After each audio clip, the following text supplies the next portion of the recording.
In a bustling classroom filled with chatter and laughter, a young black girl sat at her desk, her eyes sparkling with curiosity. Suddenly, the teacher's voice broke through the noise, instructing her to switch seats. The room fell silent for a moment, and all eyes turned toward her, waiting to see how she would respond to this unexpected command.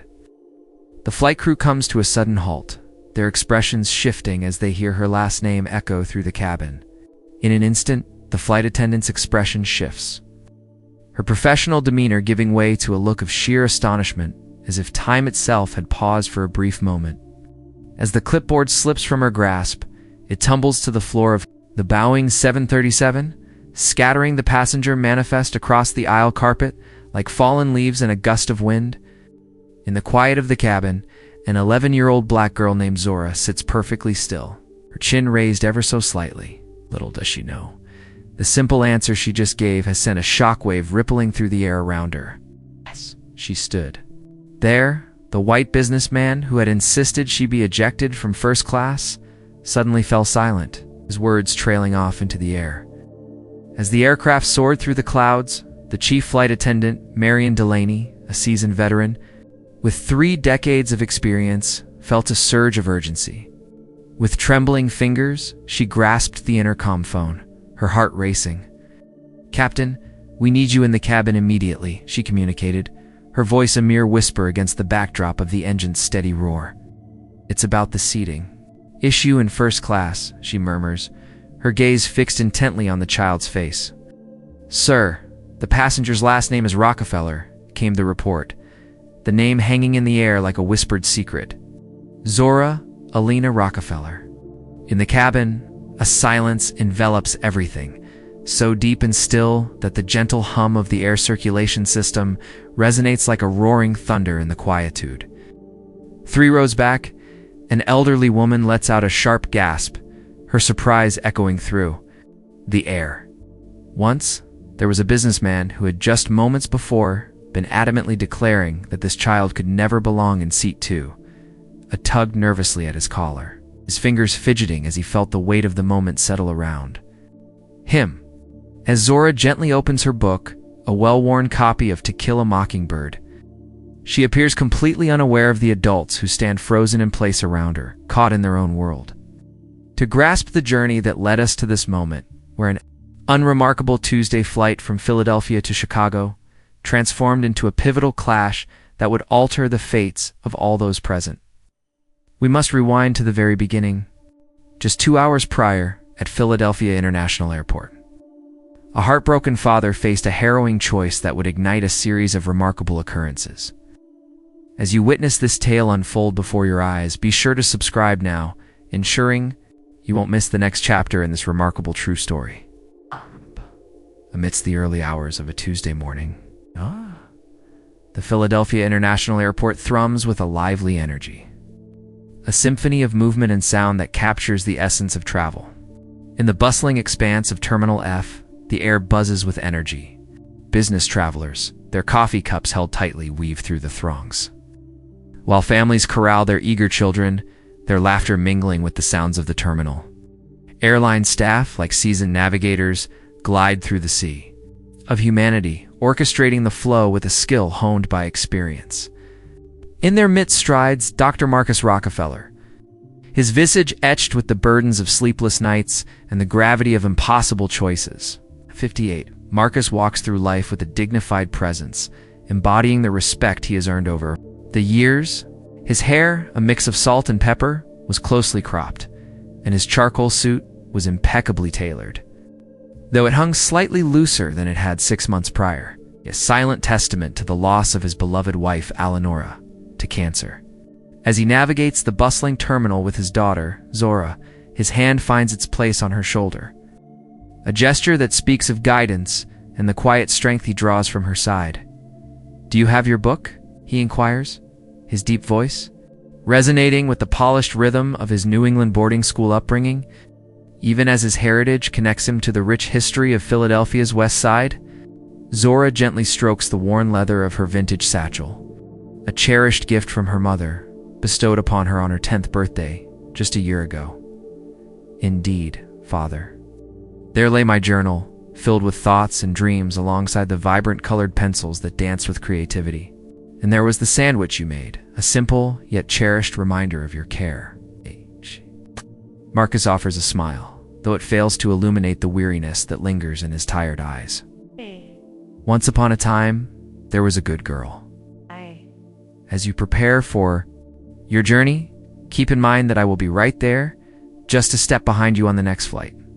As the sun began to rise over the bustling city, your Aunt Josephine prepared for her journey to O'Hare, where she would eagerly await your arrival. The anticipation of reuniting filled the air with excitement, as she envisioned the moment you would step through the terminal doors.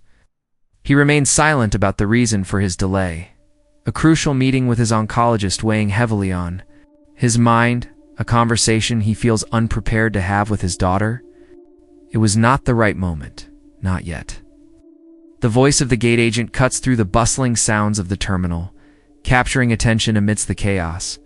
As the sun began to set, casting a warm glow over the bustling airport, the announcement echoed through the terminal: American Airlines Flight 18572 Chicago O'Hare. It's ready to welcome its first class and priority passengers aboard. Excitement filled the air as travelers gathered, eager to embark on their journey. That's you, sweetheart, Marcus says, as he pulls out her boarding pass with a smile. It was first class, just as Mom had always insisted it should be. At the mention of her mother, a fleeting shadow crossed Zora's eyes. She declared with conviction that life was far too fleeting for the confines of middle seats. Indeed, she took that step. As Marcus kneels down, he positions himself at eye level with his daughter, creating a moment of connection between them. In the quiet moments, when the world seemed to pause, Zora's eyes sparkled with a depth that belied her tender age, revealing a wisdom that felt as ancient as time itself. With a keen eye, he observed, much like a leaner, as it occasionally took his breath away. In the quiet moments before takeoff, a question lingered in the air. What was our rule for flying solo? The anticipation hung thick, as if the answer held the key to the adventure that awaited us above the clouds. With a steady voice, Zora begins to weave the words from her memory, each phrase flowing effortlessly as if drawn from the depths of her soul. Kindness is a virtue that should always be embraced. Pay close attention to the world around you. In the quiet moments of reflection, I remind myself of my identity, rooted in the legacy of the Rockefellers. This heritage carries with it a weighty responsibility, urging me to navigate the world with grace and dignity. It was a moment of sheer perfection. He gently straightens the collar of her navy blue dress, his fingers brushing against the fabric. With a tender care, in the heart of the bustling city, Eleanora's presence lingered like a gentle breeze, shaping the very essence of her daughter's classic style. Each outfit a reflection of timeless elegance. Whispered tales of her mother's grace and poise, weaving a narrative that transcended generations. In that moment, a sense of pride washed over you, knowing that your mother would be beaming with joy at your accomplishments. As they draw near the gate, Marcus extends the boarding pass to the agent, a young woman whose name tag proudly displays the name Brenda. With a swift glance, she examines it, and then her eyes widen in astonishment. As she looks up, Rockefeller, you say? Which one are you referring to? With a smile that seemed rehearsed, Marcus presented himself to the world. Indeed, the Rockefellers are connected to my family, tracing back through my mother's lineage. He often shares this straightforward explanation, one he has repeated many times. It's far simpler than delving into the story of his great-grandfather, who became one of the first black graduates of Harvard Medical School in the 1920s. This remarkable man married into a distant branch of a renowned family, weaving together a legacy that intertwined old money with groundbreaking achievement. With a look of admiration, Brenda nods before turning her attention to Zora, ready to share her thoughts. As the attendant smiled warmly, she addressed Zora. Well, Miss Rockefeller, you're all set for first class. Do you need an escort since you're traveling alone? With a glint of assurance in her eyes, Zora replied, No thank you. From the tender age of 4, I took to the skies, embarking on a journey that would shape my life in ways I could never have imagined. Understanding the protocol is something I am well aware of. Brenda stifles a grin as she listens to the child's impressive vocabulary. And so, it was decided. May your journey through the skies be filled with comfort and ease. Marcus wraps his arms around his daughter, savoring the warmth of their final embrace. In just a few hours, our paths will cross once more in the vibrant city of Chicago. Keep in mind the essence of a Rockefeller, with a sense of accomplishment. Zora reaches the end of her task. In that moment, she looked up with a knowing gaze, her voice soft, yet confident. I know, Daddy. He observes her as she strides down the jetway, her shoulders held high, her head lifted with confidence, a perfect reflection of her mother. His heart swells with pride, yet it is shadowed by the persistent worry that has walked alongside him ever since. Eleanor received her diagnosis 18 months ago. As he faced the uncertainty of his own health, the worry that once lingered in the back of his mind began to swell, transforming into a deep-seated fear that gripped him tightly. As the phone buzzed in his pocket, it served as a gentle nudge, a reminder of the doctor's appointment that awaited him. Taking a deep breath, Marcus pivots away from the gate, oblivious to the fact that his daughter is stepping into a scenario that will challenge all the lessons the Rockefellers have instilled in her regarding dignity, resilience, and the intricate truth of navigating life as both black and privileged in America. As Zora steps into the gleaming interior of the Boeing 737, she is greeted by the familiar scent of recycled air, mingling with the soft embrace of faux leather. With a sense of familiarity, she weaves through the first-class cabin, her steps confident as she approaches her window seat nestled in the second row. With a gentle thud, she placed her satchel on the floor, then gracefully settled into seat 2A. Her fingers deftly fastened the seatbelt, and she reached up to adjust the air vent above, ensuring her comfort for the journey ahead. Through countless flights alongside her parents, routines became second nature, woven into the fabric of her travels. With a professional smile gracing her face, Marion Delaney, the chief flight attendant, makes her way toward the passengers. At the age of 55, Marion has navigated the vast expanse of the sky for 30 years, witnessing everything from urgent medical crises to heartfelt marriage proposals along the way. With her ash-blonde hair elegantly secured in a neat bun, she stands poised, her uniform impeccably crisp, even in the early hours of the day. "Good morning, young lady," she says, her gaze drifting to the empty seat beside Zora. "Are you traveling? Alone today?" the woman inquired. "Yes, ma'am," Zora replied, her voice steady. "My father will be on the next flight to Chicago," she said. Marion nodded, her mind already racing to remember this detail. Once upon a time, in a cozy little cabin of an aircraft, Marion introduced herself with a warm smile, ready to attend to the needs of her passengers. "Well, I'm Marion, and I'll be taking care of you today," she said cheerfully. "Would you like some orange juice or water before takeoff?" Zora, sitting comfortably in her seat, replied with a hint of nostalgia in her voice. "Orange juice, please. No ice." "Yes." Marion gracefully moved to the galley. Zora reached into her satchel and pulled out a cherished book, To Kill a Mockingbird.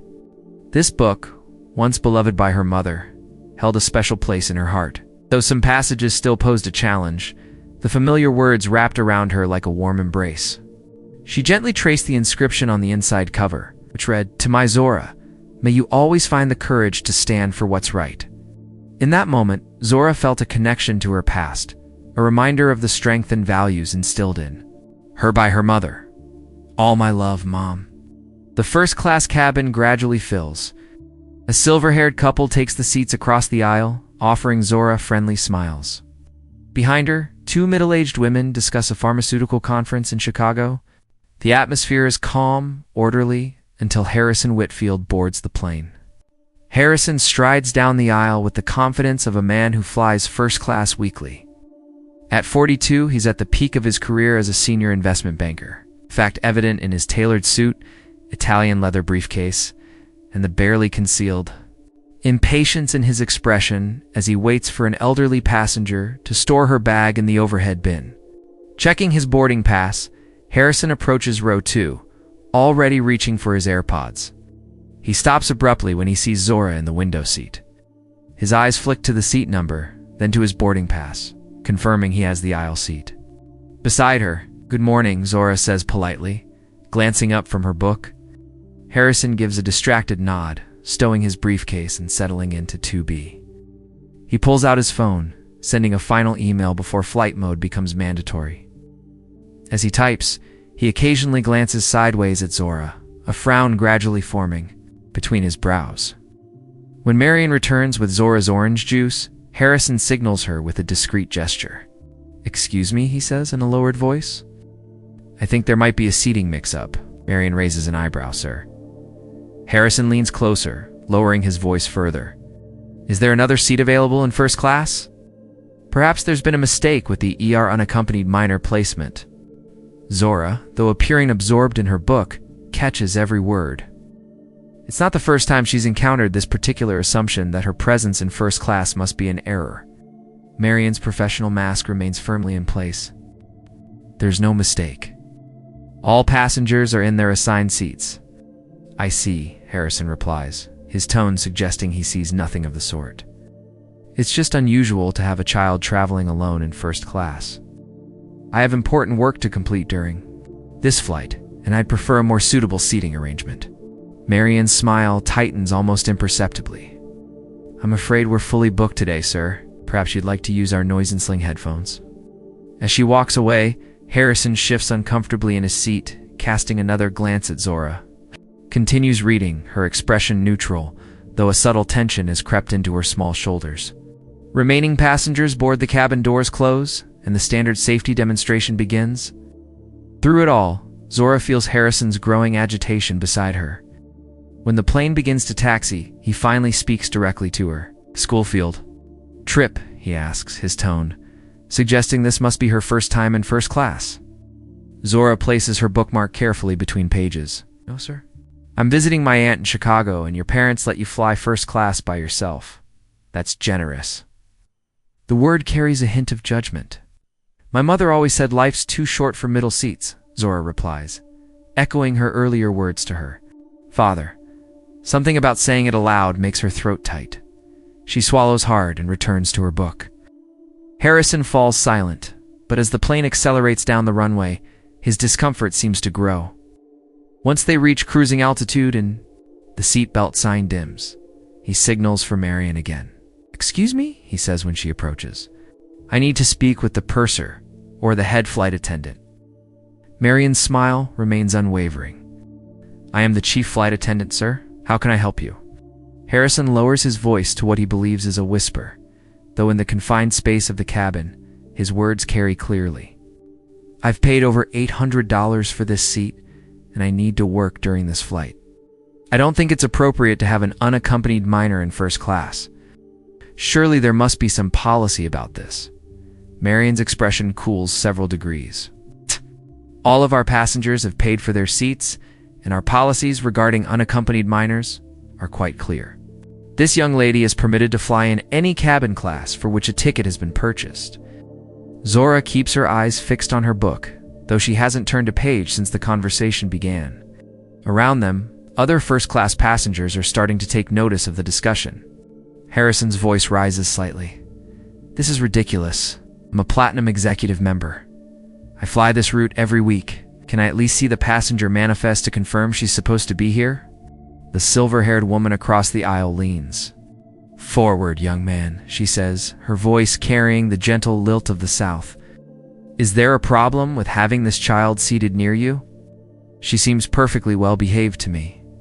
Harrison flushes.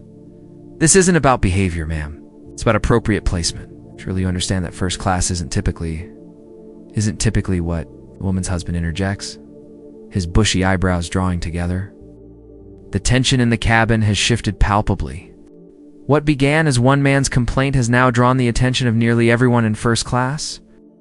Marion glances at Zora, who sits perfectly still, her book open but unread, her expression carefully composed. It's at this moment that Harrison makes a critical error in judgment. Leaning toward Marion, he whispers, "Look, we both know she doesn't belong here. Just find her another seat." The words hang in the air, laden with implications that extend far beyond seating arrangements. Marion's professional demeanor cracks slightly, revealing a flash of genuine anger beneath. "Sir, I need you to clarify what exactly you mean by that statement." Harrison realizes too late the corner he's backed himself into. "I simply meant that children typically fly in economy, especially when traveling alone." "I see." Marion's tone could freeze water. "Well, sir, all of our passengers are in their assigned seats. Now, would you like to order a beverage, or shall I continue with my service?" Frustrated and increasingly aware of the disapproving glances from other passengers, Harrison subsides into a tense silence. Marion moves on, but the atmosphere in the cabin has changed. The silver-haired couple exchange knowing looks. The women behind Zora have paused their conversation, watching the situation unfold with interest. And Zora, she finally turns a page in her book, her movements deliberate and dignified. But those watching closely might notice how tightly she grips the worn cover or the way. She blinks a little too rapidly as she stares at words that have become merely shapes on a page. The flight continues in uneasy calm for approximately 20 minutes. Harrison works on his laptop, pointedly creating as much distance as possible between himself and Zora. She continues reading or pretending to read, her small frame rigid with the effort of appearing unaffected. When the meal service begins, Marion approaches their row first. "Miss, would you like the chicken parmesan or the beef tenderloin for lunch?" Before Zora can answer, Harrison interjects. "Excuse me, but does she even have a meal included?" "Usually. Children get a different menu, don't they?" Marion's patience visibly thins. "Sir, all first-class passengers receive the same meal options." "I'll have the chicken, please," Zora says quietly. "And for you, sir?" Marion inquired, her voice carrying a distinct chill. Harrison mutters to himself, his eyes flicking back to the screen of his laptop. "The beef." With a decisive snap, Harrison closed his computer as Marion walked away, the sound echoing in the silence that followed her departure. As the minutes ticked by, his frustration began to swell within him, a storm brewing in the confines of the airplane. Each glance from fellow passengers felt like a silent judgment, their eyes piercing through him, amplifying his unease. The flight attendant's dismissive demeanor only added fuel to the fire, leaving him feeling isolated in a sea of indifference. With a resolute heart, he unbuckles his seatbelt and rises to his feet. "Excuse me," he murmurs, his voice drifting into the air, seemingly directed at the empty space around him. It was a moment of urgency, and I found myself seeking out the one who held the reins of authority. My heart raced as I approached, determined to convey my message to the person in charge. As he steps into the galley, he finds Marion diligently preparing the meal trays, her movements a dance of culinary precision. Though the words exchanged between them drift just beyond her hearing, Zora notices the way Marion's body tenses, a silent signal of the tension brewing in the air. After a minute, Marion lifted the cabin phone, her face etched with seriousness. 3 minutes passed, and then the captain stepped out from the cockpit. In the dimly lit cockpit, Captain Robert Chen, a seasoned pilot with 25 years of experience, etched into his silver temples, stood tall, exuding an air of authority. As Harrison spoke with urgency, his hands moved animatedly, directing attention toward the second row, where something crucial awaited their notice. Captain Chen's face holds a steady calm, yet his gaze drifts toward Zora repeatedly throughout, their exchange hinting at an unspoken tension in the air. At long last, he makes his way toward her seat. With a warm smile, he greets, "Hello there, I'm Captain Chen." He looked at her expectantly. "What's your name?" "Zora." "Rockefeller, sir," she replied, her voice steady, though the anxiety in her eyes betrayed her true feelings. The captain's eyebrows arched ever so slightly, a subtle shift that hinted at curiosity. "Rockefeller? It's quite a distinguished name," he remarked, his curiosity piqued. "Do you traveling to Chicago by yourself today, Zora?" "Yes, sir," she replied, a hint of determination in her voice. "My father will be on the next flight. He had an important meeting." She chose not to reveal that it was with an oncologist. In that moment, understanding dawned upon me. With a thoughtful nod, Captain Chen contemplated the situation before him. Curiosity danced in the air as the question slipped from the lips of the inquisitor, eyes sparkling with anticipation. "And how old are you, Zora?" they asked, eager to uncover the secrets of time that lay within her. The moment hung, filled with the promise of a story waiting to unfold. 11, sir, the 12th month of December. As Captain Chen glanced over his shoulder, he spotted Harrison trailing behind him, making his way back to the row. "Mr. Whitfield, I shared with you earlier, our policy permits unaccompanied minors to travel in any cabin class." Miss Rockefeller clutched her valid ticket for seat 2A, a sense of excitement bubbling within her. As she approached the first-class cabin, everything seemed in order, and there was no sign of any trouble that might hinder her journey in this luxurious section of the plane. Harrison felt a surge of frustration rising within him, reaching a breaking point.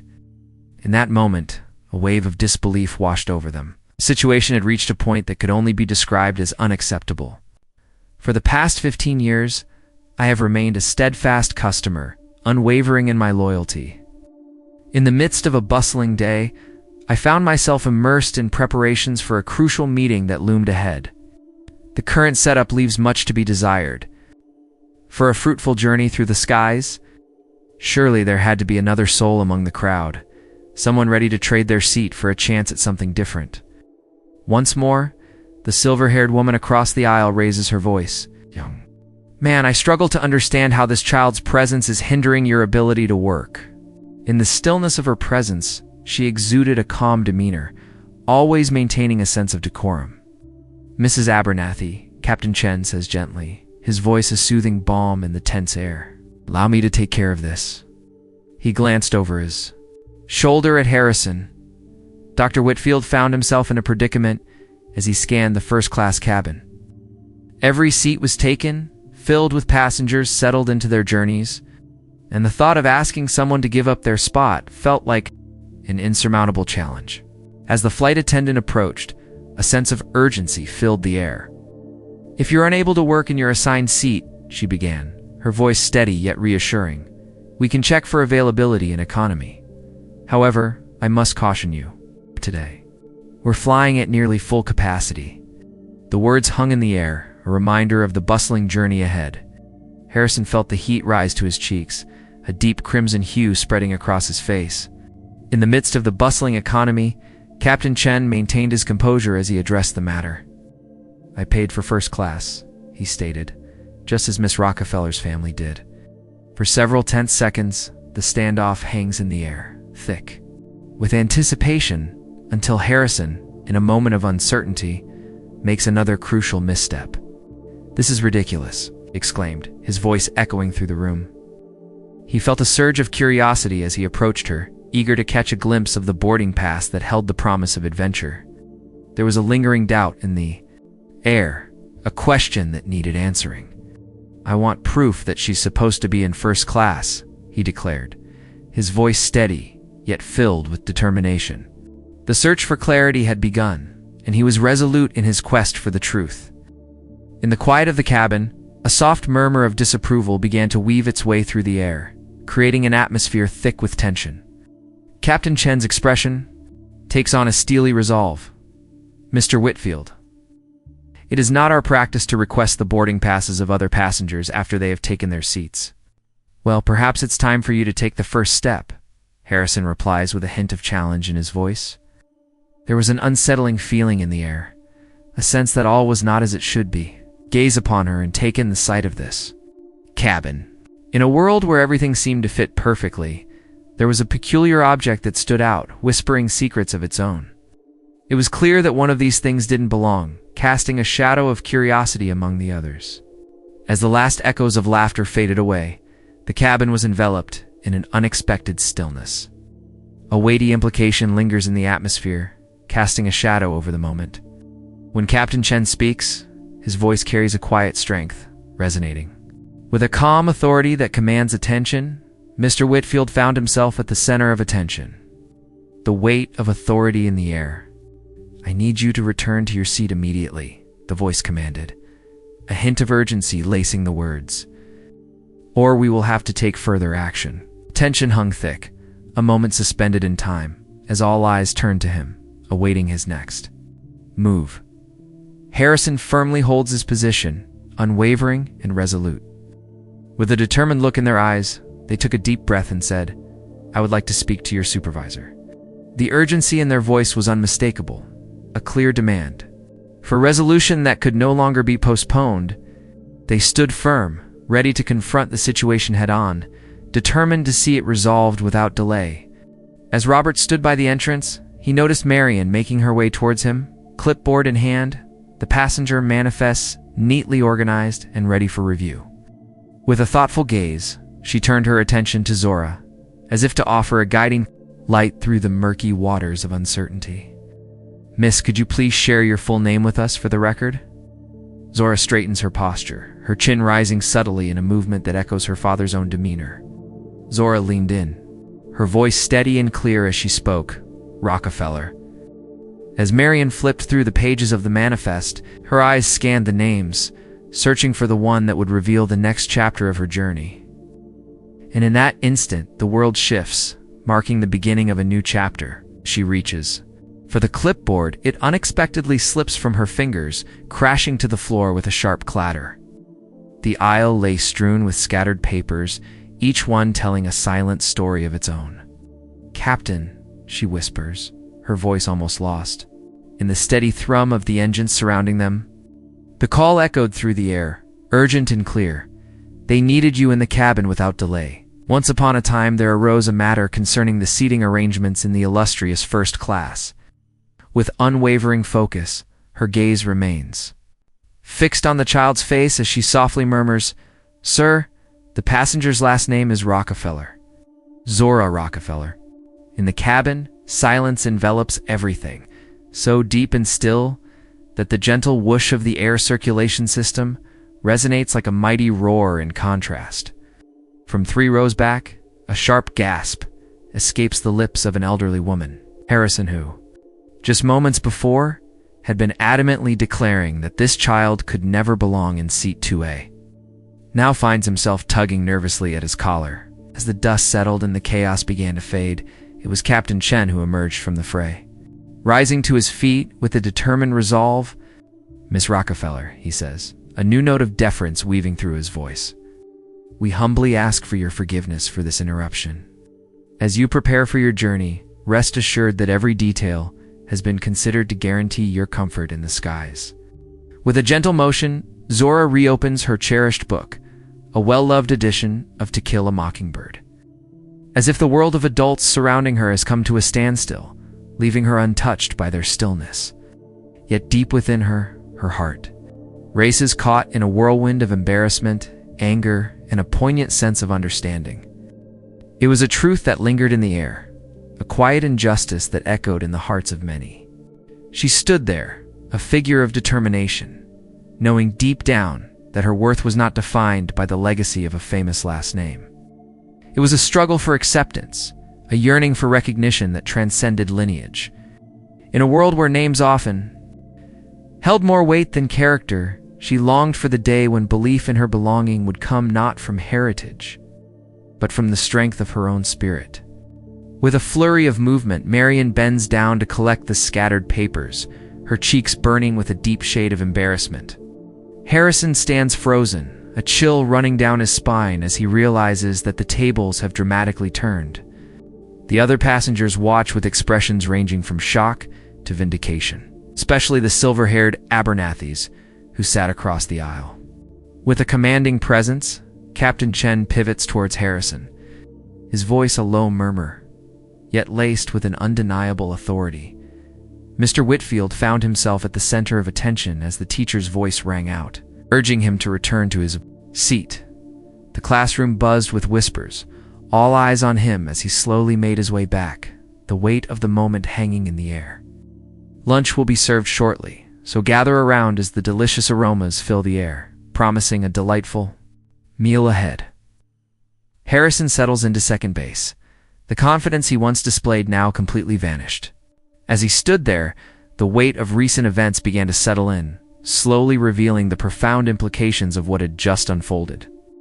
In a moment that captured the attention of many, he found himself at the center of a very public scene, drawing the gaze of onlookers as he confronted the daughter of one of America's most historically wealthy and influential families. With Captain Chen stepping back into the cockpit, a subtle transformation envelops the cabin as Marion continues with the meal service. Once mere silent observers, the passengers now turn their attention, casting sympathetic glances toward Zora while directing disapproving looks at Harrison. With her silver hair glinting in the light, Mrs. Abernathy leans across the aisle, her presence commanding attention. "You're doing just fine, honey," she whispers gently to Zora. "Rest assured, there's no need for concern."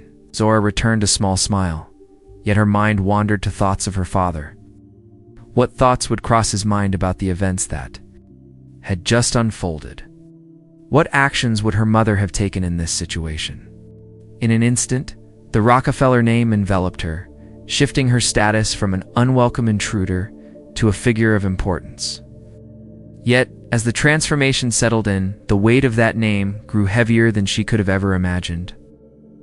Meal service commences. Zora feels a surge of emotion, and for a fleeting moment, tears gather in her eyes before she quickly blinks them away, unnoticed by those around her. In a world where Scout Finch and Atticus roam, the essence of a person is measured not by their names or appearances, but by the depth of their character and the strength of their integrity. The lunch service unfolds, enveloped in an uneasy quiet that hangs in the air. With a careful hand, Marion plated Zora's chicken parmesan, ensuring every detail was perfect. As a thoughtful touch, she included a chocolate chip cookie, a sweet surprise for our special passenger. Harrison took the beef tenderloin, a silent acceptance hanging in the air, his appetite waning, the sting of humiliation still vivid in his cheeks. Across the aisle, the Abernathys huddled together, their whispers weaving a tapestry of secrets as they stole furtive glances at Zora. Mrs. Abernathy, who introduced herself as Vivian, found her voice once more and spoke across the aisle. "My dear, are you by chance related to John D. Rockefeller?" she inquires, her southern drawl sweetening the question like a drizzle of honey. Zora, having been schooled in the art of social finesse by her parents, gently closes her book and shifts her gaze toward the older woman. "Indeed, ma'am, from afar, tracing the lineage that flows through my father's family." With a thoughtful nod, Vivon expressed her appreciation. "It crossed my mind, just as I suspected. Once upon a time, my grandfather would regale us with tales of his dealings with the Rockefellers during the golden age of oil." With a sharp gaze, she directed her attention toward Harrison.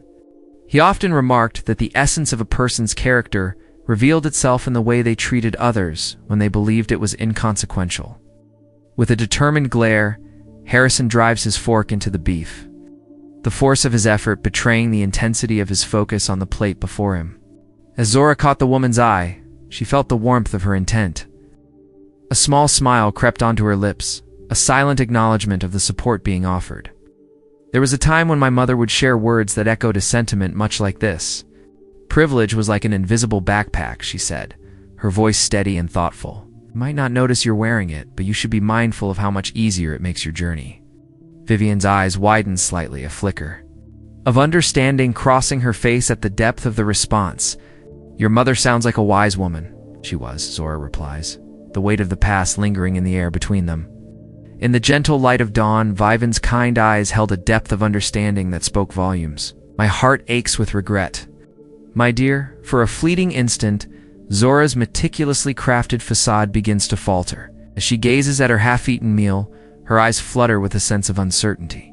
"Thank you," Harrison murmurs, his resolve to stay aloof wavering as he finds himself drawn into the words that float around him. A fleeting shadow of what might be true regret dances across his face. As Marion glided through the cabin, the aroma of freshly brewed coffee wafting behind her, she came to a gentle halt at their row.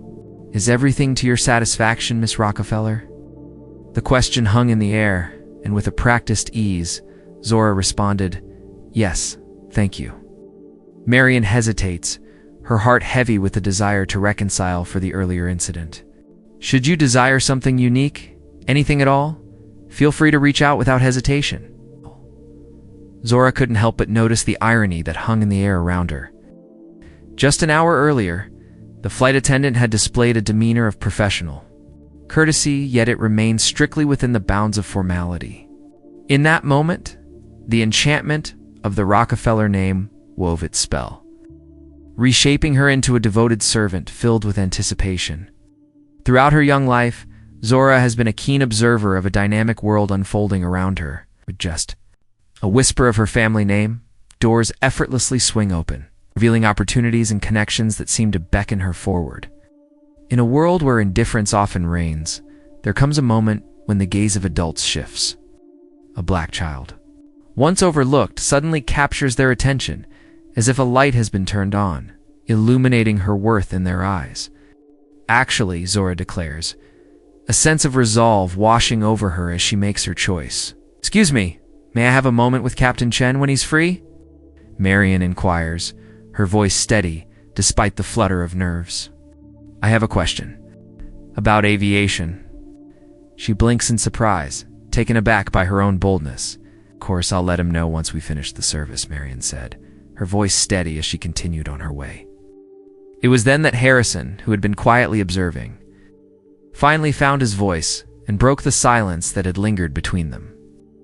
"You don't need to do that," Zora said, turning to him with an expression that was carefully neutral. "What should I do, sir? If it's regarding what transpired earlier, you might want to speak to the captain." He fumbles, searching for the right words. In that moment, I realized I had crossed a boundary. With a heavy heart, I extend my sincerest apologies. In the silence that envelops them, the apology lingers, suspended in the air like an unspoken truth, waiting to be acknowledged. In the midst of unfolding events, one couldn't help but wonder about the true nature of its sincerity, as casting a shadow of doubt over its authenticity. Would he be offering his apologies if he hadn't uncovered her connection to the Rockefellers? In the quiet of the moment, a shared understanding lingered between them, silent acknowledgement that they both held the key to the truth. With a grace that echoed her mother's teachings, Zora responded to the apology, her words a careful balance of acceptance and reservation, leaving the air thick with unspoken thoughts. Harrison shifts in his seat, a wave of discomfort washing over him. In that moment, I found myself caught off guard, realizing that my words may have suggested something unintended. It wasn't that I felt out of place in first class due to the color of my skin. Zora completes the task for him, her voice, a soft yet unwavering whisper. Harrison's face goes pale. No, that isn't the case. As I settled into my seat in first class, my eyes widened in disbelief when I spotted a child making their way down the aisle, completely unaccompanied. It was a sight that caught me off guard, stirring a mix of curiosity and concern within me. "It had nothing to do with that," he trailed off, the words hanging in the air, unfinished and unspoken. "It's okay," Zora says, a hint of uncertainty in her voice, though deep down, they both understand that it truly isn't. It has become a part of my life, something I have grown accustomed to over time. Those 4 words, "I'm used to it," carry an unexpected heaviness. Harrison gazes at her, truly gazes at her for the first time, perceiving not merely a Rockefeller, not just a black girl, but a child, weighed down by a burden of awareness that number 11-year-old should ever have to endure. "Shouldn't have to be," he says quietly, the words slipping out before he fully realizes what he's confessing. Zora looked at him with a contemplative gaze. My mother echoed those very words. As the soft chime echoed through the cabin, a sense of alertness filled the air, signaling that the captain had engaged the fasten seatbelt sign. As the cabin filled with a sense of anticipation, Marian's voice rang out. "Captain Chen has illuminated the seatbelt sign, as we'll be experiencing some turbulence. Please return to your seats and ensure your seatbelts are securely fastened." The plane began to jostle, and Harrison's gaze fell upon Zora, her knuckles turning white as she clutched the armrests tightly. Though she carries herself with an air of sophistication, deep down, she remains a child, and the chaos of the world seems to unsettle her. Harrison, without a moment's hesitation, spoke up. "It's just air pockets. Like bumps on a road, but in the sky, nothing to worry about." Zora, however, nodded with her jaw tightly clenched. In that moment, a quiet understanding settled in the air, as if the weight of unspoken truths hung between us. My mother unraveled the mysteries of physics for me. In the quiet corners of my mind, I grasp the concept, piecing together the fragments of understanding like a puzzle slowly coming into focus. Yet the fear remains unyielding. As Harrison completes her task, a surprising wave of empathy washes over him, catching him off guard. With a gentle nod, she concedes, her voice barely above a whisper. It simply does not, as the plane dipped. Unexpectedly, a chorus of gasps echoed throughout the cabin, each sound a testament to the shared surprise of its passengers. With her eyes tightly shut, Zora leans in closer, her lips moving as she whispers a secret incantation to the air around. It could be seen as a way to navigate through the storms of life, or perhaps a whispered hope sent into the universe. As Harrison observed the turmoil etched across her face, he felt an unexpected surge of resolve, prompting him to take an action he would have deemed unimaginable just an hour prior. Perhaps it would be beneficial to shift the conversation to another topic, a little diversion to ease the mind. Zora's eyes flutter open, a spark of surprise washing over her, momentarily pushing aside the shadows of fear. Perhaps it's the book you're diving into, the one that tells the tale of a mockingbird's fate. At such a young age, that's quite impressive. With a steady voice, Zora shares, "It was my mother's favorite," as she immerses herself in the conversation. In those early days, she would sit beside me, her voice weaving through the words of the passages, even as I sat there, too young to grasp their meaning. Once she fell ill, we found ourselves taking turns to read it aloud in the hospital, each word echoing in the sterile room, a shared moment amidst the uncertainty. A personal revelation hung in the air, transforming the atmosphere that enveloped them. Harrison's expression begins to soften, revealing a glimpse of warmth beneath his usual demeanor. My mother cherished that book as well. In the heart of Detroit, she dedicated for decades of her life to shaping young minds as an English teacher. Is that so? In the hallowed halls of Penn, my mother stood as a beacon of knowledge, a professor of American literature, guiding eager minds through the rich tapestry of words and stories that shaped a nation. Her focus was on creating pieces that spoke to the heart of racial justice. The plane jolted as it encountered another pocket of turbulence. Yet Zora appeared unfazed, fully immersed in the conversation unfolding around her. Harrison perceives. The shift impresses on. As you turn the pages of the book, a question lingers in the air. What moment has captured your heart the most? Each chapter unfolds like a new adventure, inviting you to reflect on the scenes that resonate deeply within you. As Zora recites the line from memory, her voice flows with a rhythmic quality, hinting at the countless times she has heard Adekaka say, "You never really understand a person until you consider things from their point of view, until you climb into their skin and walk around in it." Each word dances in the air, echoing the wisdom she has absorbed over time. Harrison nods, a spark of recognition lighting up his eyes. My mother quoted that line often, especially when I'd come home complaining about a teacher or classmate. Zora nods in agreement, a genuine smile briefly illuminating her face as she recalls similar moments. In that fleeting moment, her expression shifts, stripping away the facade of the poised young lady and unveiling the essence of a child. It is a glimpse into the heart of an ordinary 11-year-old navigating through extraordinary circumstances. Just as the moment hung in the air, Captain Chen made his entrance. He had entrusted control to his co-pilot for a fleeting moment of light turbulence. And now he was here, ready to honor Zora's request for a conversation. "Miss Rockefeller," he says, with a warm smile, his voice carrying a hint of familiarity. "Marion mentioned you had a question about aviation," Zora said, straightening in her seat, her curiosity piqued. "Yes, Captain. I was wondering about the differential pressure systems in commercial aircraft and how they compare to those in private jets. My father and I usually fly private, but he says commercial airliners actually have superior stability in turbulence." Due to their size and engineering, Captain Chen's eyebrows rise, clearly impressed by the technical nature of the question. "Your father is absolutely correct. Would you like me to explain how that works?" As the captain launches into an explanation of aircraft engineering that would challenge many adults' comprehension, Dorson observes Zora's attentive expression, her occasional insightful questions, and the easy way she absorbs complex information. He's forced to confront his own assumptions that had led him to dismiss this child based on appearance alone. never considering the mind behind those observant eyes. By the time Captain Chen returns to the cockpit, the atmosphere between Zora and Harrison has fundamentally changed. The turbulence has passed, both literally and figuratively. "Your parents must be very proud of you," Harrison says. The word's an olive branch of sorts. Zora's expression clouds. "My father is my mother." She hesitates, then decides to share. "The truth, my mother died 6 months ago."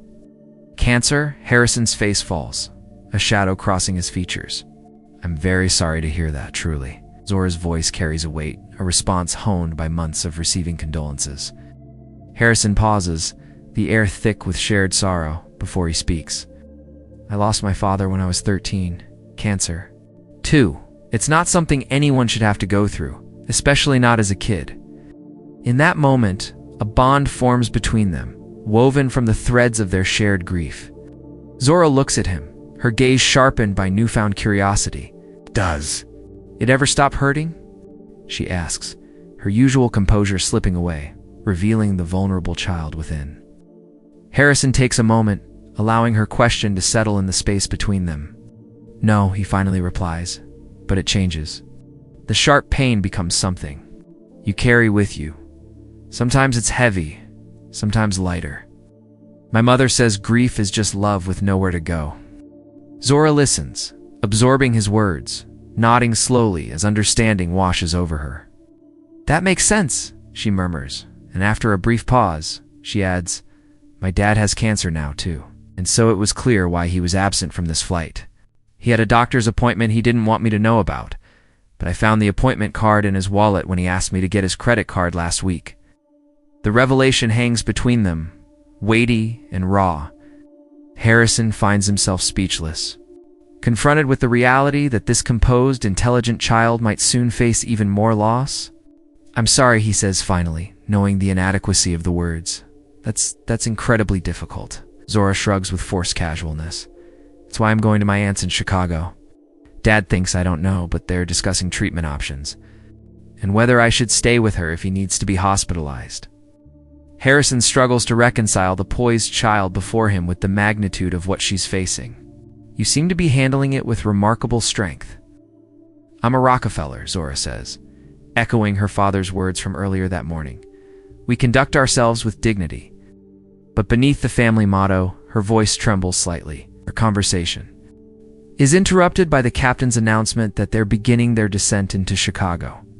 Marion approaches with a special disembarkation card for Zora, explaining that a representative will meet her at the gate to escort her to her aunt. "That won't be necessary," Zora says politely. "My Aunt Josephine will be waiting at the gate." "I have her contact information." Marion hesitates. "It's standard procedure for unaccompanied minors, Miss Rockefeller." "I understand, but my father arranged everything with the airline yesterday. I'm to proceed directly to the gate, where my aunt will be waiting with identification." Harrison watches this exchange with new eyes, seeing not an entitled child, but a young person navigating a world of adult responsibilities while dealing with profound personal loss. As the plane begins its final approach to O'Hare, Zora returns to kill a mockingbird to her satchel and ensures her seat is in the upright position. All the routines of a seasoned traveler. Harrison finds himself wondering about her life, about the weight of the Rockefeller name on those small shoulders, about the complexity of being both privileged and marginalized in different contexts. "Zora," he says, as the plane's wheels touch down on the runway, "I want to apologize again sincerely this time. Not because of your last name, but because I made assumptions I had no right to make. I judged you without knowing the first thing about you, and that was wrong." Zora considers him for a long moment. "My mother used to say that growth begins when we confront our own biases. She said, it's not about never making mistakes. It's about what we do after we recognize them." The wisdom in her words, her mother's words carried forward through her daughter, strikes Harrison deeply. "Your mother sounds like she was an extraordinary woman." She was," Zora agrees, a bittersweet smile touching her lips. "The most extraordinary person I've ever known." As the plane taxis to the gate, the other first-class passengers begin gathering their belongings. Several, including the Abernethys, cast approving glances at Zora and coolly dismissive looks at Harrison. The story of what transpired has clearly spread throughout the cabin. When the seatbelt sign finally dims, Zora stands, retrieving her satchel. Harrison rises as well, collecting his briefcase from the overhead bin. There's an awkward moment. As they prepare to part ways, to strangers who have shared an unexpectedly profound interaction, "I hope everything goes well with your father," Harrison says quietly so others can't hear. "And I'm glad we had the chance to talk." Zora nods. "Thank you, Mr. Whitfield. I hope your meeting in Chicago is successful." As passengers begin to disembark, Marion appears at their row. "Miss Rockefeller, would you like to deplane first? We're happy to make an exception." Before Zora can respond, the silver-haired Mr. Abernathy speaks up from across the aisle. "Young lady, I believe these are yours." He holds out a small leather case. "You dropped them earlier during the discussion." Zora accepts the case, recognizing her mother's reading glasses, a keepsake she carries but doesn't actually use. "Thank you, sir." "They were my mother's." Mr. Abernathy nods solemnly. "I thought they might be important. You take care now." Zora turns to leave. Harrison makes a split-second decision. "Marion," he says, "I'd like to speak with whoever is in charge of customer relations for this flight." Marion's expression turns wary. "Sir, if you're planning to file a complaint—" "Not a complaint," Harrison interrupts. "I'd like to upgrade Miss Rockefeller to first class on her return flight to Philadelphia, whenever that may be, anonymously, and I'd like to cover any related fees for changes to her itinerary, should they become necessary due to her father's situation." Surprise registers on both Marion's and Zora's faces. "That's very generous, sir," Marion says cautiously. "It's the least I can do," Harrison replies. Then to Zora, "Consider it a small step toward growth." Zora studies him with those perceptive eyes that seem to see far more than an 11-year-old should. "Thank you, Mr. Whitfield. My mother would have appreciated the gesture." With that, she turns and walks confidently toward the exit, her head held high. The Rockefeller name both a burden and a shield as she navigates a world that judges first and asks questions later. Harrison watches her go, a profound sense of humility settling over him.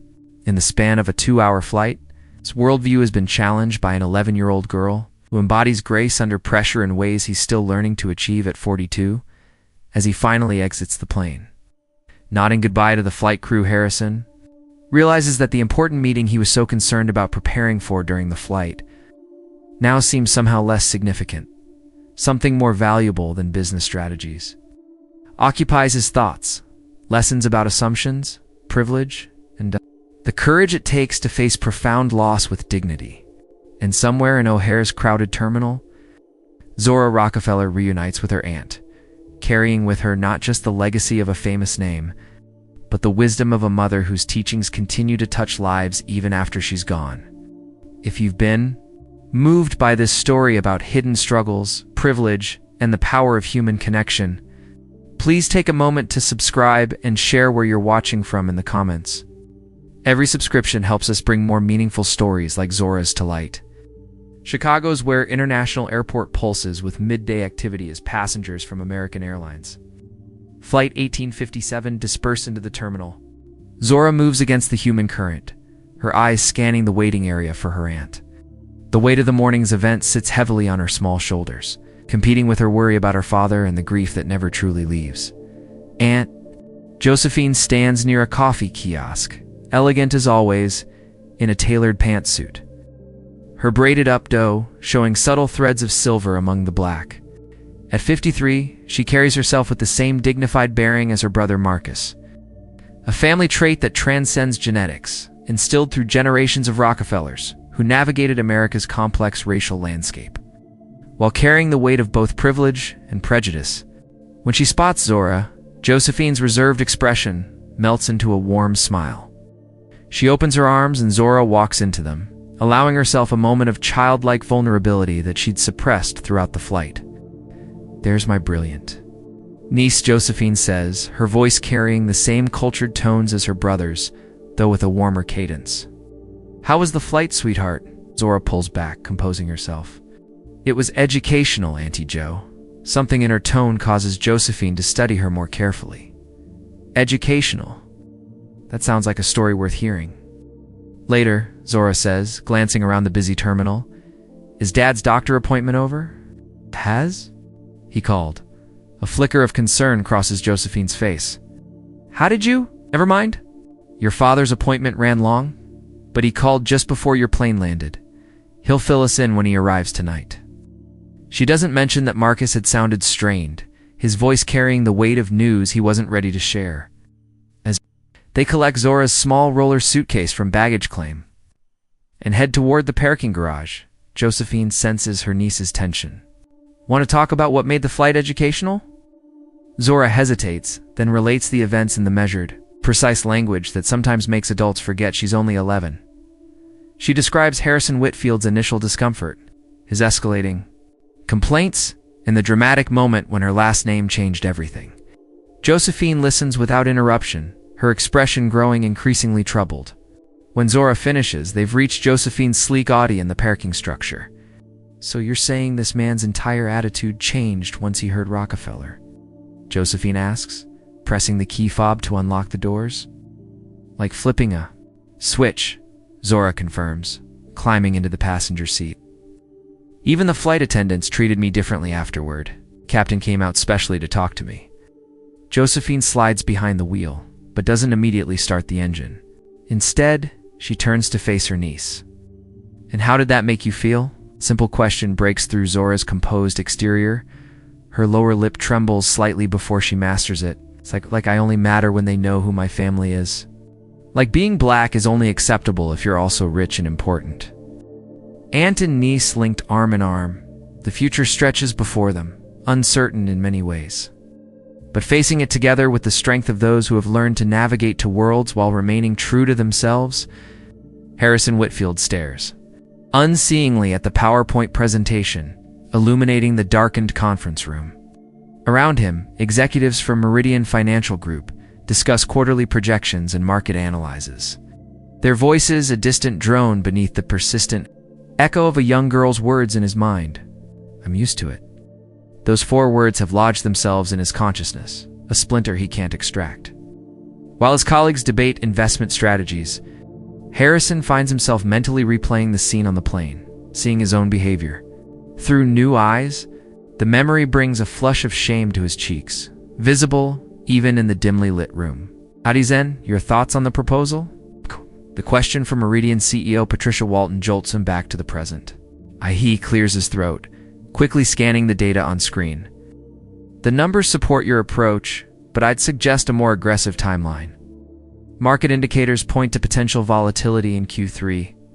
Patricia nods, satisfied with his recovery, and the meeting continues.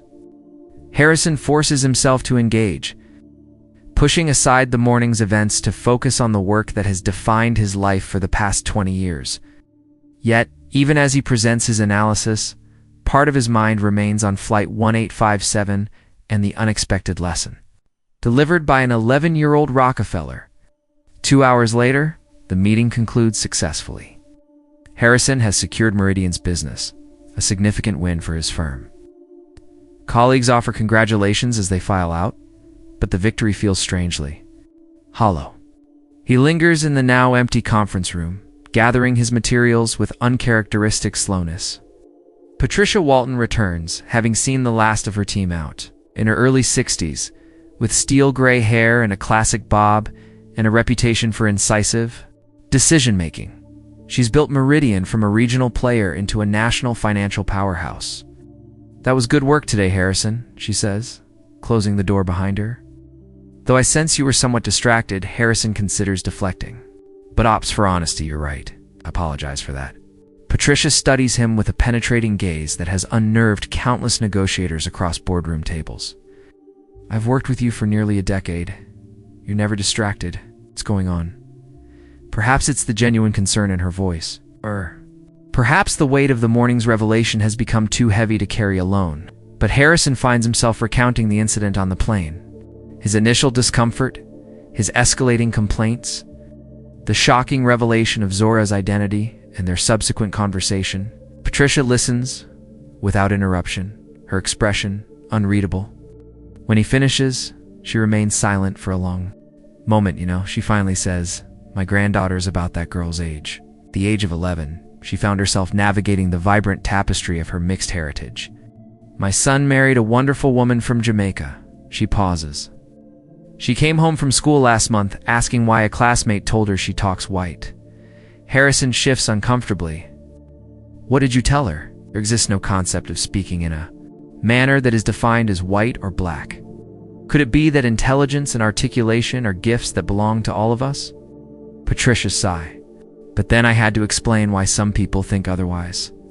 It was a conversation I wish she didn't need to have at 11. The parallel to Zora, another bright young girl navigating a world of assumptions, isn't lost on Harrison. It's the girl on the plane.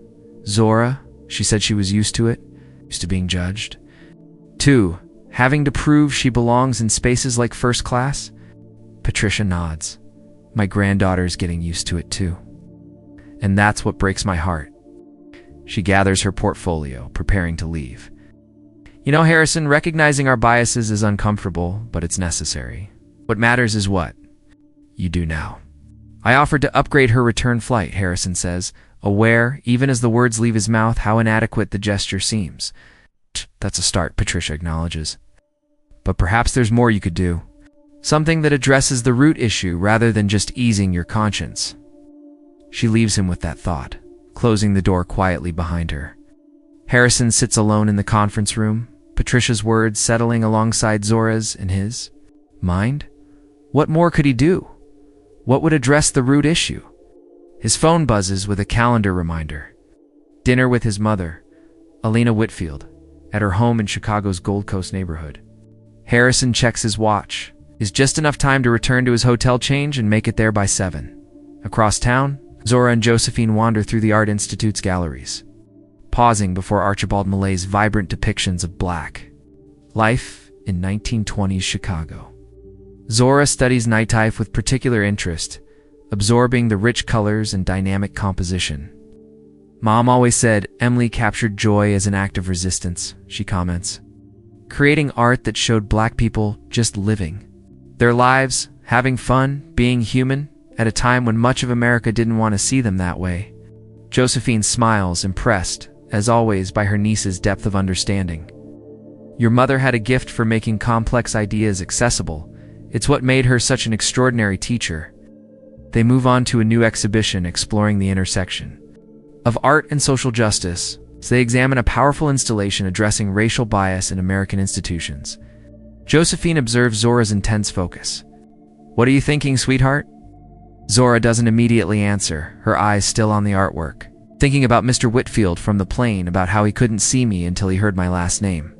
Josephine nods, waiting for more. And I'm thinking about what Mom would say about that. It's about whether his apology matters if it only came after he knew I was a Rockefeller. What do you think she would say? Josephine asks, curious about her niece's perspective.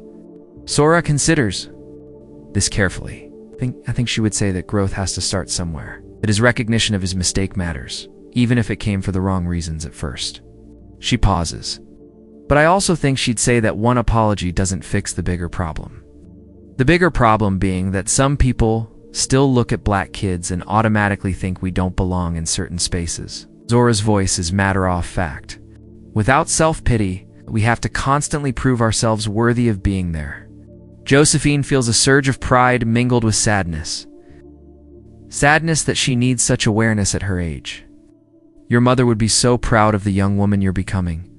Zora's eyes fill with sudden tears. She blinks. Then back, but not before Josephine notices. Miss her so much, Auntie Jo.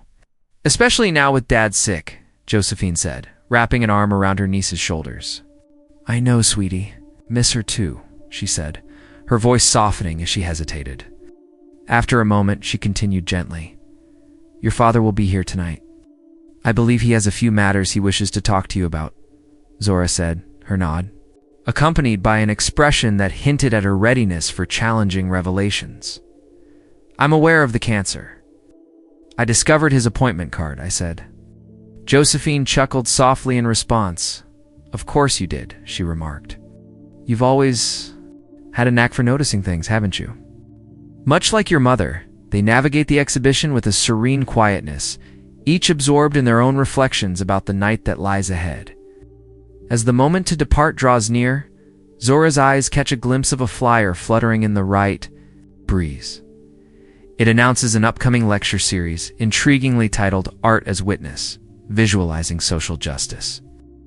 The name of the featured speaker draws her gaze, igniting a spark of curiosity within her. In the bustling halls of the University of Chicago, Alina Whitfield stood out, a beacon of knowledge and curiosity.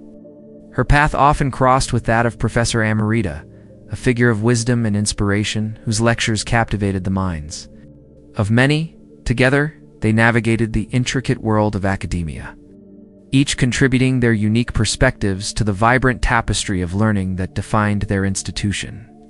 With a gentle voice, she begins to read, her words flowing like a river, each syllable painting vivid images in the minds of those who listen.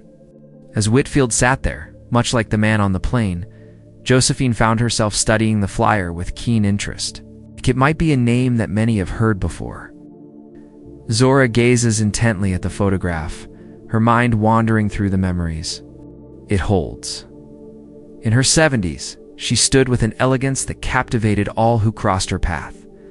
Her intelligent eyes sparkled with wisdom, while her warm smile radiated kindness, inviting conversation and connection. He spoke of his mother, an English teacher with a passion for the written word, who found joy in the tale of a mockingbird's fate. Have you heard of her? Once upon a time, there was a woman named Alina Whitfield. In the realm of academia, her name resonates with respect and admiration. She has carved a path for herself, championing numerous educational initiatives aimed at uplifting underserved communities in the vibrant city of Chicago. Though the years of work have come to a close, the spirit remains vibrant, engaging in a tapestry of causes that continue to inspire and uplift. With a curious lift of her eyebrow, Josephine intrigued those around her. What prompts your inquiry? With a slight shrug, Zora's eyes sparkled with undeniable curiosity.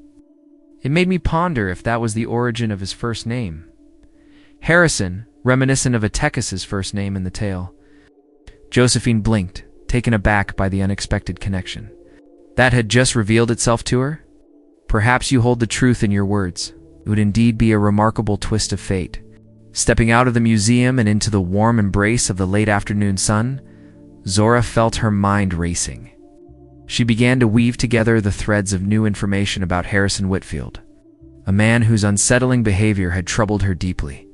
Yet, as she reflected on his later words, she sensed a complexity within him that she had not recognized at first.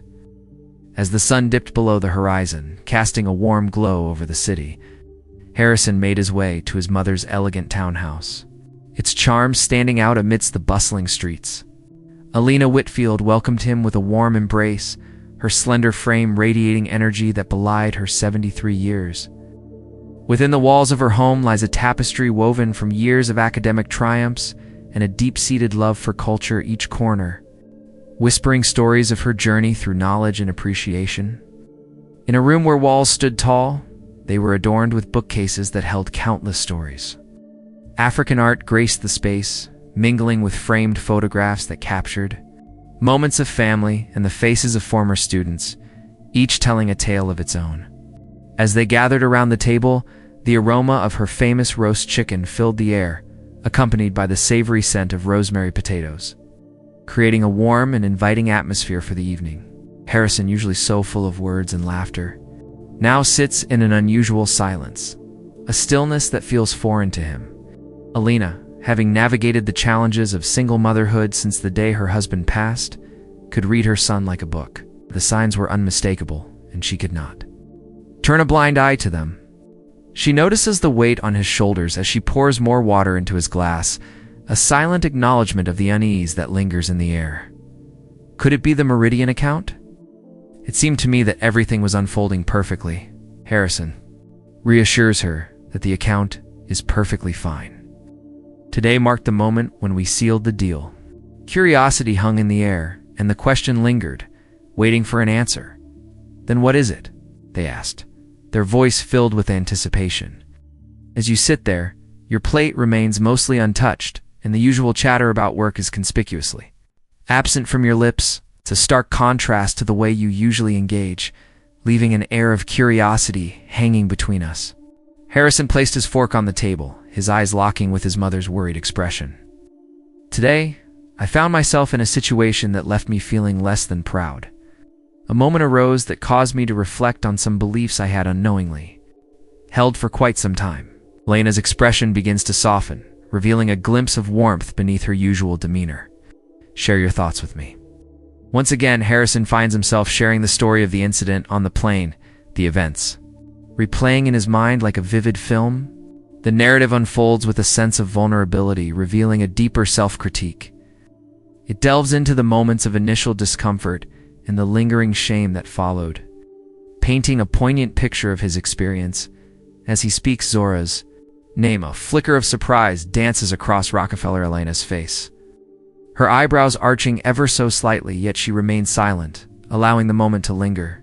As Harrison spoke, a weight settled in the air. After I realized who she was, he confessed, I felt horrible. But what troubles me the most is the nagging question. Would I have felt this way if she hadn't been a Rockefeller? If she had simply been any black child traveling alone? Elena listened intently, her expression turning contemplative as she absorbed his words. And what do you think the answer is? Harrison asked, his shoulders slumping in defeat. A moment of reflection. I find myself pondering whether I would have been able to see my own bias, even if I wished to believe I could. The truth, however, remains uncertain. Elena smiled knowingly, her eyes sparkling with wisdom. The very act of asking that question shows how much you've grown, she said, her voice warm and encouraging.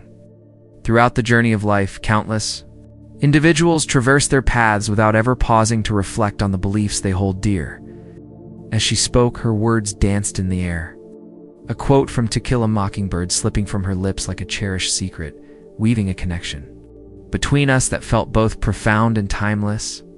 With a roguish smile, Harrison spoke of the idea of walking in someone else's skin to truly grasp their perspective. Recalling how her mother used to share that wisdom with her, much like you have with me. Face momentarily obscuring the light and casting a fleeting darkness upon their features. Decades have passed, and still, we find ourselves grappling with the same lessons. As if time has woven a tapestry of repetition around us. With a deliberate motion, she places her napkin to the side. Harrison, let me take you back to the 1970s. Time when I found myself teaching in the bustling public schools of Detroit. Among my students were remarkable young minds. Much like Zora, these brilliant black children navigated a world where they had to strive for excellence, proving themselves twice as capable to earn a fraction of the recognition they deserved. I observed as they crafted the very same protective armor that this girl appears to possess. As Harrison observes her, he notes the weight of experience in her demeanor, a maturity that belies her years.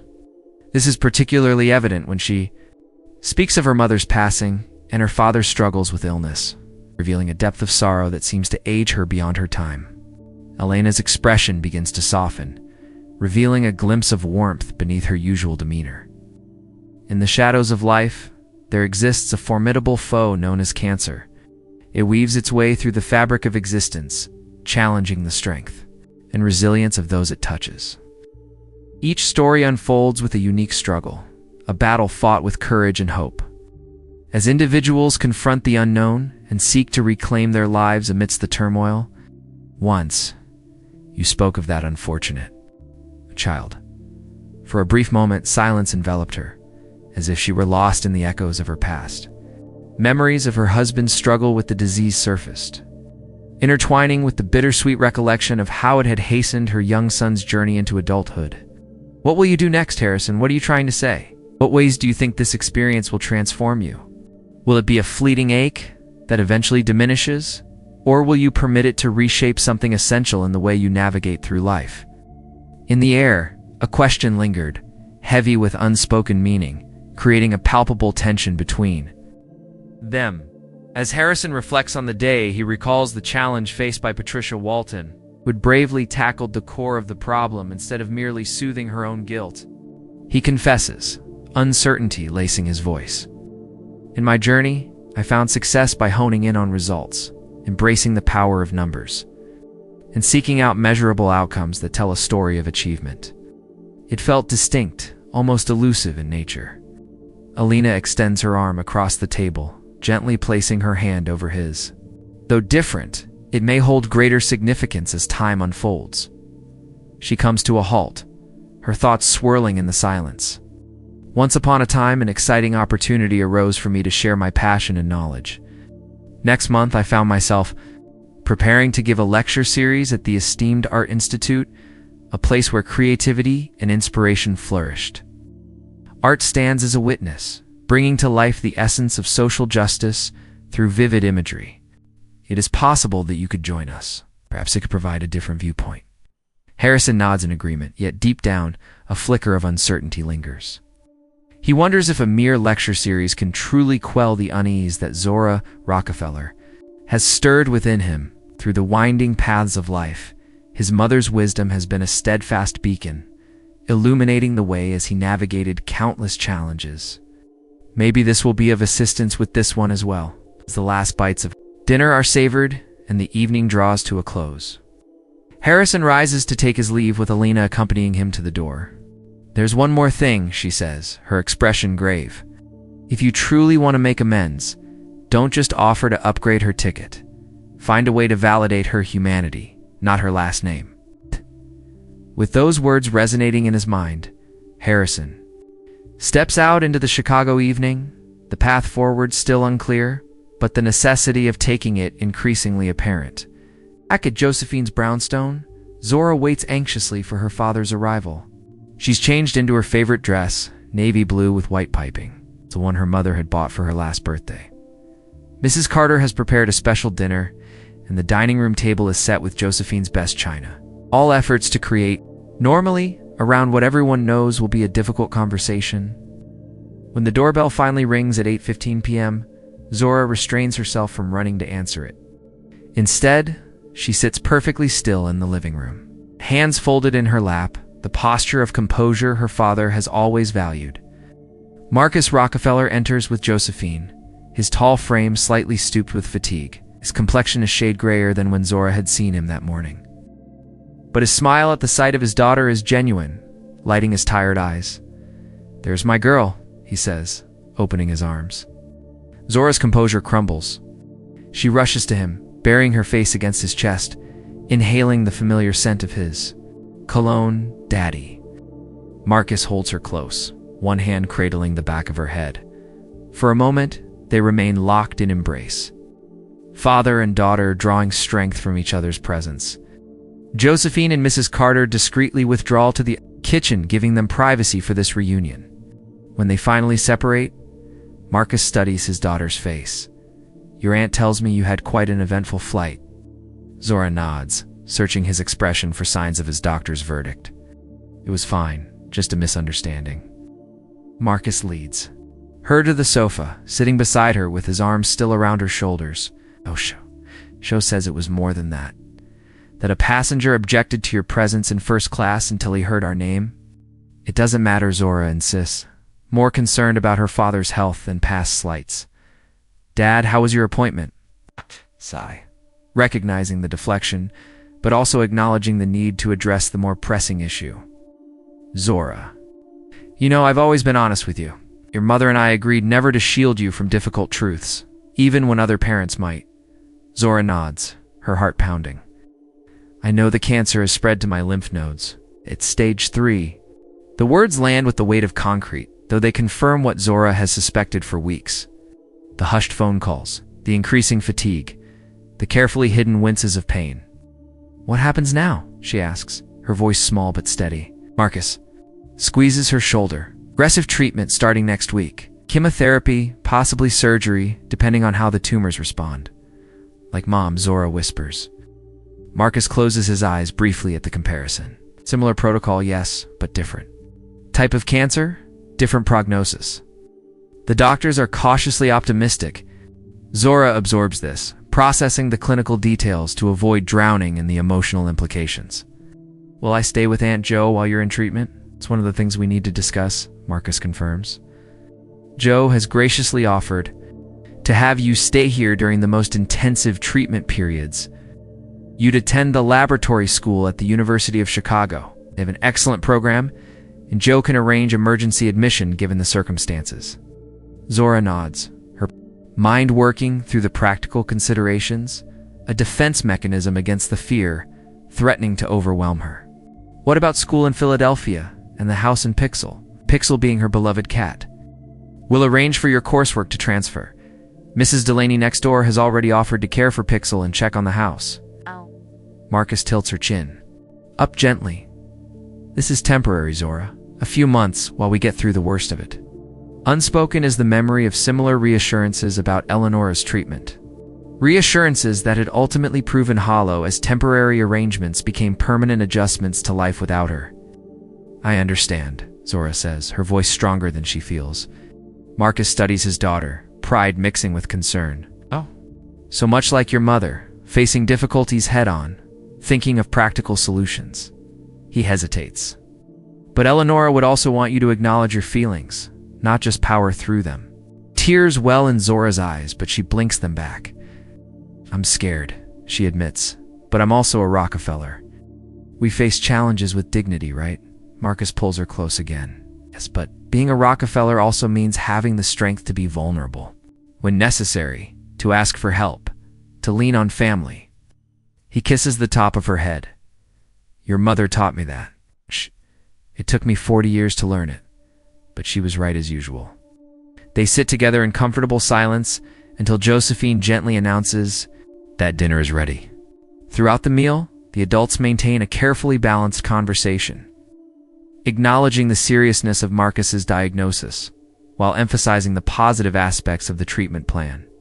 Zora participates politely, asking appropriate questions about the Chicago school and the logistics of dividing her time between two cities. Only after dinner, when Marcus has retired to the guest room to rest, does Zora's careful composure begin to crack. Alone in her bedroom, she clutches her mother's photograph, finally allowing the tears to fall freely. A soft knock at the door precedes Josephine's entrance. Without a word, she sits beside Zora on the bed, pulling her niece into a tight embrace. It's not fair. Zora sobs against her aunt's shoulder. First mom and now dad. Hey, why is this happening? To us, Josephine has no answer to offer. No platitudes that would ease this particular pain. Instead, she simply holds Zora, stroking her hair. It's allowing her the space to express the fear and anger she had so carefully contained in her father's presence. I don't want to be strong anymore, Zora confesses in a whisper. I'm tired of being brave and composed and understanding. Just want things to be normal again. I know, sweetheart, Josephine murmurs. And it's okay to feel that way. Being strong doesn't mean never breaking down. It means finding a way forward even after you do. Eventually, Zora's tears subside. She pulls back, wiping her eyes with the back of her hand. Will you help me if Dad gets really sick like Mom did? Of course I will, Josephine promises. We're family. We face things together. Zora nods, comforted by the certainty in her aunt's voice. As Josephine prepares to leave, Zora asks, Auntie Jo, that woman in the lecture flyer at the museum, Laner Whitfield, do you think she really could be Mr. Whitfield's mother? Josephine pauses, surprised by the change of subject. It's possible? Why do you ask? Zora shrugs, unable to articulate the connection she feels to this unresolved thread from the morning's events. Just curious. Josephine says goodnight, Zora. Turns once more to her mother's photograph. I wish you were here, Mom, she whispers. You know exactly what to do about Dad, about everything. Outside her door, Josephine pauses, overhearing the quiet plea. Her heart aches for her niece, facing challenges no child should have to confront. But she also recognizes the resilience in Zora, the same strength that had defined her mother and continues to guide her father even in his illness. What none of them yet realize is that the events set in motion on Flight 1857, the confrontation, the revelation, the unexpected connections, will continue to ripple outward, affecting not just the Rockefeller family, but also Harrison Whitfield, whose own journey of recognition has only just begun. The next 2 weeks pass in a blur of activity and adjustment. Marcus returns to Philadelphia to begin his treatment, with Zora remaining in Chicago to settle into her new school. The arrangement is meant to ease her transition while giving Marcus space to manage the initial most debilitating phase of his chemotherapy without his daughter witnessing his suffering. Zora adapts to the University of Chicago Laboratory School with the same quiet determination she brings to all challenges. Her academic credentials from her Philadelphia private school ease her entry into advanced classes. Her natural intelligence quickly impresses her new teachers. Socially, however, she remains reserved, friendly, but guarded, willing to form close attachments in what she views as a temporary situation. Harrison Whitfield, meanwhile, completes his business in Chicago and returns to his regular routine. In New York, yet something has shifted in his perspective. He finds himself noticing things he'd previously overlooked. The subtle changes in how people are treated based on appearance. The assumptions that color interactions in his predominantly white corporate environment. Absence of diversity in certain spaces. On a rainy Tuesday, 3 weeks after the flight, these parallel narratives unexpectedly converge. Josephine receives a call from Philadelphia. Marcus has been hospitalized with complications from his treatment, a severe infection requiring immediate intervention. She must fly out that evening, but her university commitments make it impossible to bring Zora along immediately. "Mrs. Carter will stay with you tonight," she explains to Zora hastily, packing an overnight bag. "I'll arrange for you to fly out tomorrow morning once I've assessed the situation." Zora, pale but composed, nods her understanding. "Is Dad going to be okay?" "The doctors are optimistic," Josephine says, carefully choosing her words. "The infection is serious, but treatable. They caught it early."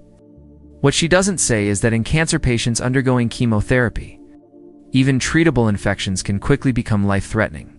Marcus's doctors are concerned enough to have called her directly, suggesting she'll come as soon as possible.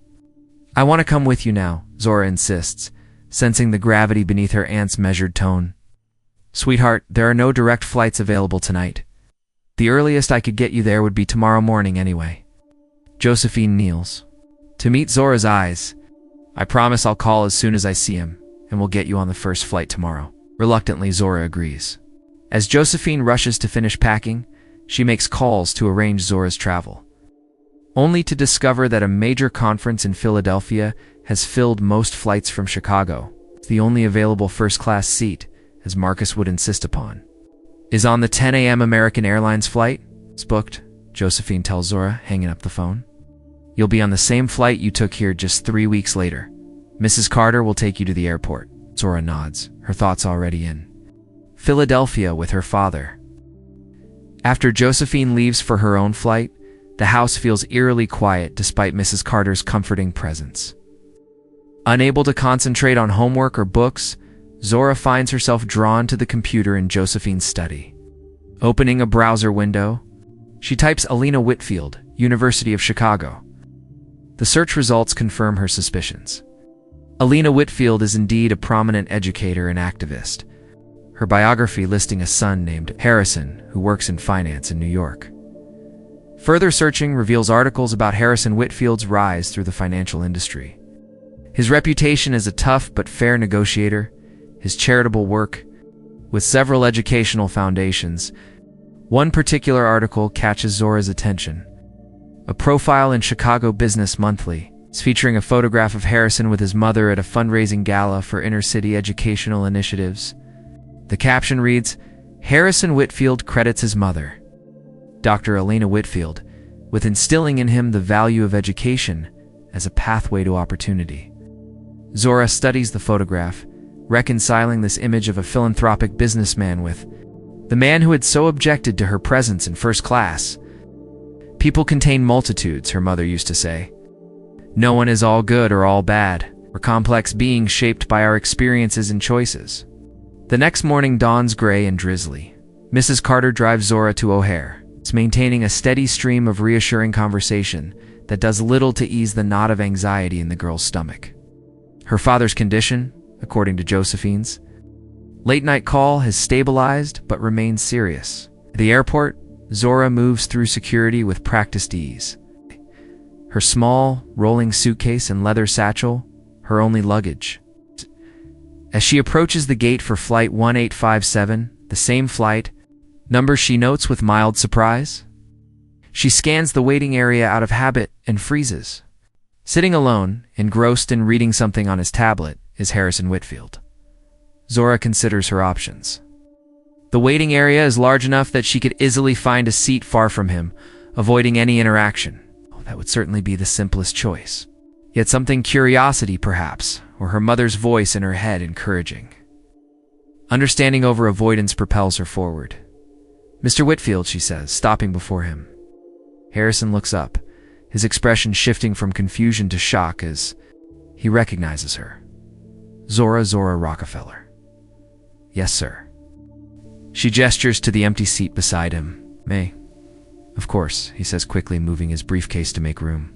As she sits, he struggles to find appropriate words. "This is unexpected. Are you returning to Philadelphia?" Zora nods, her composure slipping slightly as she explains. "My father is in the hospital. Complications from his cancer treatment." Harrison's face falls. "I'm very sorry to hear that. Is it serious?" "Yes," Zora admits, her voice smaller than she intends. "My aunt flew out last night. I'm joining her today." Harrison absorbs this, noting the strain in the girl's expression despite her efforts to maintain her dignity. "I'm sure he's receiving excellent care," he offers, knowing the inadequacy of the words even as he speaks them. Zora nods again, then asks, "Are you on the 10 a.m.? Was there a flight involved as well?" "Indeed. There was an unforeseen matter to attend to in Philadelphia. Yesterday was meant to be the day I took to the skies," but he gestures vaguely toward the window, where rain cascades down the glass like a curtain of silver threads. As the weather wreaked havoc outside, an uncomfortable silence enveloped the room. After a moment, Harrison broke the stillness, his voice steady yet filled with emotion.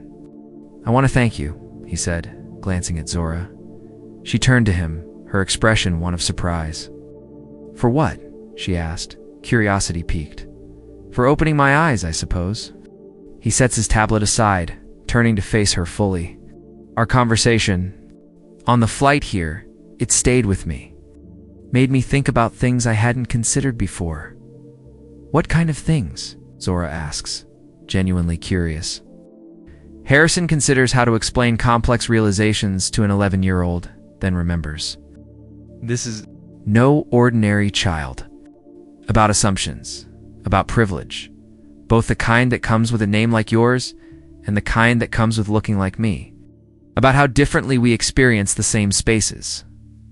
Zora studies him, her perceptive gaze reminding him again of how icily he had underestimated her. "I looked up your mother," she says, changing the subject. "Dr. Alina Whitfield. She seems impressive."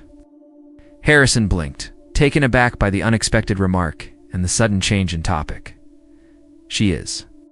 For decades, she has stood as a formidable force in the realm of education reform." He takes a moment, his curiosity piqued. "What led you to seek her out?" "As I wandered through the bustling halls of the Art Institute, my eyes caught a glimpse of a vibrant flyer.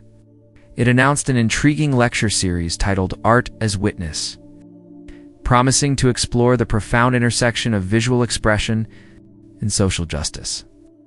My curiosity was piqued, and I felt an undeniable pull to learn more. The last name made me wonder if you were related." "Yes, that's her latest project." Harrison shakes his head slightly bemused. She's technically retired, but she never stops working for causes she believes in. "Is Harrison your first name because of To Kill a Mockingbird?" Zora asks. Since your mom loves the book so much, Harrison's eyebrows rise. "Yes, actually. Attaka's first name is Harrison in the book. Not many people make that connection." He studies her with new appreciation. "You're very observant. Her mother said that was both my gift and my burden." Zora replies with a small smile, seeing things others miss. The boarding announcement interrupts their conversation. It's first-class passengers. They're called to board in the initial group. Walking side by side down the jetway, they present an unlikely pair. The tall, impeccably dressed businessman and the small, serious-faced girl with her leather satchel. Checking their boarding passes, they discover they're seated in the same row again, to A and to B, exactly as before. This coincidence elicits a genuine laugh from Zora, the first since receiving news of her father's hospitalization. Seems the universe has a sense of humor, Harrison comments as they settle into their seats. Or a lesson to teach, Zora suggests, echoing one of her mother's favorite phrases. As the boarding process continues around them, Harrison makes a decision. Zora, would you allow me to help when we land in Philadelphia? You could arrange a car service to take you directly to the hospital. Zora considers the offer. That's very kind, but my aunt will have someone meeting me. Of course, Harrison nods, careful not to press. The offer stands if plans change. The flight attendant approaching their row is not Marion from their previous flight, but an equally professional woman in her 40s named Sandra. She greets them warmly, offering pre-flight beverages. She notices anything unusual about their pairing. She gives no indication. As the plane taxis toward the runway, Harrison observes Zora's hands tightening on the armrests. The same reaction to takeoff she displayed 3 weeks earlier. Without comment, he begins to speak quietly about the engineering principles of flight, explaining how the aircraft's design ensures stability even in turbulence. It's the same information Captain Chen had shared with her, but Harrison adds analogies that make the concepts more accessible. Zora's grip gradually relaxes as she focuses on his explanation rather than her anxiety. When the plane levels off at cruising altitude, she turns to him with genuine curiosity. Do you know so much about aviation? My father was an engineer. Before he got sick, Harrison explains, he loved explaining how things worked, especially airplanes. I absorbed more than I realized as a child. My father's a doctor, Zora offers. He does the same thing with medical information, explains things most adults wouldn't bother trying to help a kid understand. This exchange marks a shift in their interaction from the awkward politeness of the gate area to something approaching genuine conversation. As the flight progresses, they discover unexpected common ground. Both are only children raised partially by single parents after losing one to cancer. Both found solace in books during difficult times. Both appreciate the structure of classical music. When Sandra serves their meals, she comments on their animated discussion. It's nice to see a father and daughter enjoying such an interesting conversation. Before Harrison can correct her assumption, Zora responds with perfect composure. Oh, Mr. Whitfield isn't my father. He's a business associate of my family. We happen to be on the same flight. Sandra flushes slightly. I apologize for the misunderstanding. No apology necessary, Harrison assures her. It's an easy mistake to make. After Sandra moves on, Harrison raises an eyebrow at Zora. Business associate. Zora shrugs. It seems simpler than explaining the actual circumstances of our acquaintance. Harrison laughs softly, impressed by her diplomatic handling of the situation. You have quite a future in corporate communications. Should you be interested? I'm thinking more along the lines of constitutional law, Zora replies seriously. Perhaps medical research like my father. They lapse into comfortable silence as they eat. Harrison notices that Zora barely touches her food, her thoughts clearly with her hospitalized father. Seeking to distract her, he asks about her experience at the Chicago Laboratory School. Zora describes her classes, her teachers, the architectural details of the historic campus, all with the precise observation that seems natural to her.